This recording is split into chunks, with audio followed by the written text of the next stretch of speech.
viticulteurs anglais célèbrent l'été le plus chaud jamais enregistré dans le pays et espèrent que ce sera le tremplin d'une forte augmentation des exportations. Les domaines viticoles, qui sont apparus comme des producteurs de niche dans les années 1990, se développent rapidement à mesure que les conditions de culture du raisin s'améliorent. La production a augmenté en moyenne de 7% par an depuis 2000 et elle semble devoir continuer à croître, les terres consacrées à la vigne ayant augmenté de près d'un tiers rien qu'entre 2020 et 2024, mais le vin anglais n'est pas bon marché. Les plus grandes marques se vendant à 40 $ ou plus la bouteille et les ventes nationales ont stagné l'année dernière. Cela pousse les producteurs à se tourner vers l'étranger pour se développer. Brad Gatrix est œnologue principal chez Nimber Imber, l'un des meilleurs domaines viticoles du pays. Au Royaume-Uni, il y a également une demande énorme pour nos vins localement, mais c'est à l'exportation que se situe la véritable croissance dans la période à venir. Quelques jours avant la récolte de raisins de cette année, les vignobles anglais ont reçu un autre coup de pouce opportun. Un vin mousseux du pays a battu le champagne français pour remporter l'un des prix les plus prestigieux du secteur.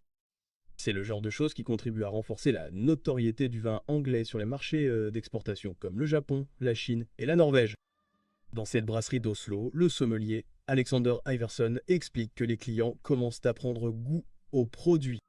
Ils sont assez curieux et surpris qu'ils produisent du vin en Angleterre.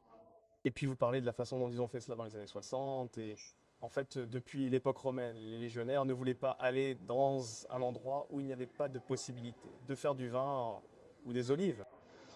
Puis ils sont soudainement devenus très curieux, un peu plus curieux, et puis lorsqu'ils ont goûté, ils ont été contents.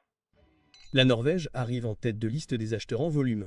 Depuis 2015, ces importations de vin anglais sont passées de seulement 451 litres à plus de 111 000 litres l'année dernière. Les investisseurs et les entreprises viticoles ont pris conscience du potentiel. Les producteurs des États-Unis, d'Australie et de France s'emparant tous de terres en Angleterre propices à la vigne. Mais le changement climatique pourrait bien s'avérer être une bénédiction mitigée pour les viticulteurs. Bien que les températures soient en hausse, les phénomènes météorologiques imprévisibles sont tout autant. Les pluies persistantes de 2024 par exemple ont réduit la production de moitié. Malgré tout, les années à venir semblent pouvoir être une période de grand cru pour le vin anglais.